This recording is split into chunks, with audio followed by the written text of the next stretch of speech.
quero ler o Salmo 116, que diz: Amo o Senhor, porque Ele ouve a minha voz e as minhas súplicas. Esse aqui é um indivíduo que aprendeu a amar a Deus não por causa de dogmas, mas por causa de relacionamento. Ele ama por causa da tratabilidade, da responsividade, do carinho terno que ele sente da parte de Deus em relação à condição dele, o que o fez ficar grávido de amor, porque o Senhor ouve a minha voz, porque Ele ouve as minhas súplicas, porque Ele se importa comigo, porque inclinou para mim os seus ouvidos, baixou como quem se acocora para ouvir uma criança. Por isso, eu o invocarei enquanto eu tiver vida. O que eu tenho de intimidade confiante nele e de amor sereno e cuidadoso dele para comigo, me estimulam a invocá-lo por todos os dias da minha vida. Laços de morte me cercaram, laços para serem puxados e me prenderem, e angústias do inferno, angústias indizíveis. O próprio inferno, como angústia, se apoderou de mim, das minhas emoções, me trazendo medo. Então eu caí em tribulação, caí em tristeza provocada pelas angústias do inferno. Embora ele saiba que Deus o ama e ele possa confiar nesse que se acocora para ouvir o clamor da criança fragilizada. No entanto, o poder das angústias do inferno, quando se apoderam da gente, abismam frequentemente a gente em tribulação e em tristeza. Então invoquei o nome do Senhor. Ó Senhor, livra minha alma, tira minha alma desse pit, desse buraco, desse abismo do inferno. Compassivo e justo, eu sei que Tu és, Senhor. Tu és misericordioso, ouve a minha voz. Eu sei que Tu cuidas dos simples, dos puros de coração. Eu achava-me prostrado e Tu me salvaste. Agora falo eu com a minha alma atrasada, com a mente eu reconheço que a aproximação do livramento de Deus em meu favor está chegando, mas a alma é retardatária. Eu preciso chamá-la de volta à sua posição de descanso. Por isso digo, volta minha alma ao teu sossego, pois o Senhor tem sido generoso para contigo. Não fiques impressionado, ó alma, com os bafos das angústias do inferno. Volta ao teu sossego. O Senhor é pelos simples de coração. O Senhor se curva e ouve a voz do teu clamor. Volta. E eu sei que eu tenho razões para ter essa confiança, porque Ele já livrou da morte a minha alma. Ele já livrou das lágrimas os meus olhos. Ele já livrou da queda os meus pés. Portanto, andarei na presença do Senhor na terra dos viventes. Toda essa experiência do amor de Deus, da bondade de Deus, do cuidado de Deus, do livramento divino, do curvar-se, do acocorar-se de Deus para ouvir melhor o clamor da minha alma infantil e perturbada, tudo isso me traz a demonstração absoluta e total de que Ele é aquele que livra da morte a minha alma, da lágrima aos meus olhos, da queda dos meus pés. Portanto, como consequência disso, por saber disso, por ter experienciado isso, não como concepções abstratas, mas como experiências pessoais de confiança nele, sendo assim, sabendo disso, andarei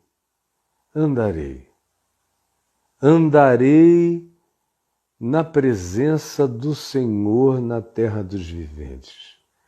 O resultado disso é que eu não tenho mais como viver uma vida que não seja consequencialmente coerente com o que eu creio, com o que eu provo, com o que eu experimento, com o que eu sei do socorro divino para com o meu ser, mesmo quando a minha alma parece mais um poço infernoso de tanta agonia. Eu, todavia, tenho a experiência do livramento de Deus que livrou da morte a minha alma, das lágrimas dos meus olhos, da queda dos meus pés. Portanto, andarei na presença do Senhor aqui no mundo, entre os humanos, na terra dos viventes. Eu cria em Deus. Durante todo o tempo eu criei, ainda que eu tenha dito. E o que eu disse?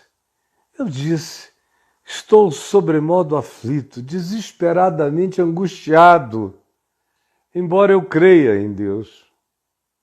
Eu disse, na minha perturbação, no meu surto, na minha falta de equilíbrio total, eu disse que todo homem é mentiroso, que ninguém presta, que não há ninguém digno de confiança. Mas essa era a exacerbação do meu estado angustioso. Eu entrei nesse molde de negação de qualquer que fosse a condição saudável de relação com outro ser humano. Eu me vi cercado de tanto banditismo, de tanto laço, de tanta agonia do inferno, que para mim a existência toda perdeu a possibilidade de ter um lugar de refúgio no abrigo fraterno de algum vínculo humano. Por isso eu disse na minha perturbação que todo homem é mentiroso. Que darei eu ao Senhor? Que darei eu ao Senhor por todos os seus benefícios para comigo? Ao mesmo tempo em que minha alma está angustiada, ainda vivendo os ecos e o crepitar angustioso do inferno psíquico, eu, no entanto, ganhei consciência de que eu estou doente de medo, doente de pânico, doente de negatividade. Na minha mente, eu não consigo fazer nenhuma projeção de nenhum encontro humano que não seja de mentira, que seja de bondade. Eu entrei nesse laço da desesperança absoluta. Isso de um lado. Mas de outro lado, eu sou aquele que já viu Deus se abaixar, se acocorar, e falar baixinho e me perguntar o que é, meu filho. Fala. Por isso, eu tenho experiência do cuidado, do carinho, do amor, da atenção, da particularização bondosa do amor de Deus para comigo, e é o que me faz perguntar esperançosamente: que darei ao Senhor por todos os seus benefícios para comigo? Ele reconhece que há uma quantidade enorme de bondades, ele está traumatizado pelas experiências excepcionais, raras, mas a vida toda dele foi tomada e foi cercada de benefícios e benefícios e benefícios de Deus para com ele. Quando, todavia, chegou o dia da angústia, do laço, do inferno, da armadilha, da provocação, dos sentimentos confusos, de um inferno existencial angustioso, tudo que tinha sido a manifestação coerente, diária, de cuidado, de carinho, de bondade divinos para com ele, foi relativizada. No entanto, ele tinha uma raiz mais profunda do que a relativização e a dor poderiam arrancar nele. E aí ele pergunta, depois de reconhecer a perturbação e a negatividade absoluta da mente dele no estado no qual ele ficou, ele escala esse abismo perguntando: o que darei ao Senhor por todos os seus benefícios para comigo? Ele tem uma ideia: eureka, já sei, tomarei o cálice da salvação. O cálice da salvação, e invocarei o nome do Senhor. Que darei ao Senhor? Eu não tenho nada para dar. Ele é o Deus da graça, ele nunca fez nenhuma barganha comigo, nunca esteve em negociação comigo. Tudo que me fez foi graça, é favor imerecido. E eu estou aqui traumatizado por causa da maldade humana que me cerca e relativizo o próprio Deus, querendo que ele teleguiasse a minha vida, robotizasse os meus inimigos, a perversidade dos homens, de modo que eu passasse pela terra sem experimentar a dor? Não. Eu sei que o que me ocorre, quando praticado pelos homens, tem a ver com a sandice de cada indivíduo, mas a vida em si, ela é carregada de tantas misericórdias de Deus para comigo. O que eu darei como reciprocidade a tanta bondade durante todo o curso da minha existência? Que darei? Eu já sei. Darei nada. Eu só tomarei mais graça, beberei mais desse amor, confiarei mais nessa fidelidade, tomarei o cálice da salvação e invocarei o Senhor com meu coração pacificado. Cumprirei os meus votos ao Senhor, na presença de todos os que me veem. E os meus votos são os meus compromissos com amor, com justiça, com esperança, com paz, com bondade, com benignidade, com mansidão, com domínio próprio. É isso que o meu ser vota na direção de Deus. Esse é o compromisso feito. Andar no caminho sobremodo excelente, andar em amor, em verdade, em justiça, em fé, em esperança, sem voltar atrás, todos os dias da minha vida. E aí eu cresço para saber, para discernir, que nada pode me separar do amor de Deus, nada, de nenhuma natureza, não há nenhum anacronismo que possa me afastar desse amor. Por isso é que se diz: preciosa é aos olhos do Senhor a morte dos seus santos. Esse vínculo com Deus é tão extraordinário que nem morte nem vida podem nos separar deste amor. Ao contrário, até aquilo que para nós parece ser luto do lado de cá, se a gente pudesse ter os olhos abertos e ver o que está acontecendo do lado de lá, nós veríamos como é linda, como é preciosa, aos olhos do Senhor, a morte dos seus santos, dos que partem para a eternidade, para outra dimensão, como filhos do amor. Eles entram num estado de preciosidade indizível. Nele ninguém morre, e nele todos são glorificados. Preciosa é aos olhos do Senhor a morte dos seus santos. Senhor, deveras eu sou teu servo, eu sou teu servo, eu sou teu servo, sim. Sou teu servo, filho da minha mãe que te amava e te servia.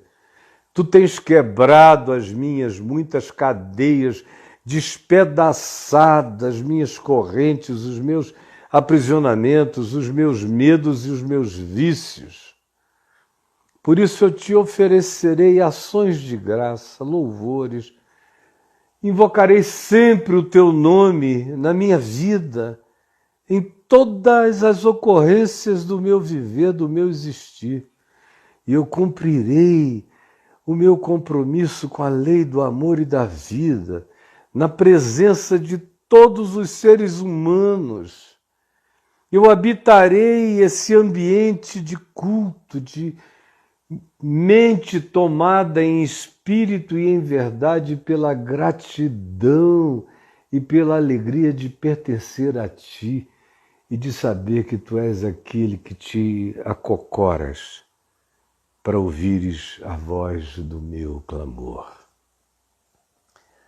Senhor Jesus, eu peço que essa palavra tão singela, tão meiga, tão simples, chegue agora no coração de tantos, trazendo consolação verdadeira, fortalecendo a consciência, quebrando ciclos e cadeias e prisões mentais, tirando infernos de dentro do coração de muitos, ajudando muitos a voltarem à sanidade, a abandonarem aquele espírito negativo e amargo e a abraçarem a tua graça inexplicável e a beberem mais e mais daquilo que não tem explicação.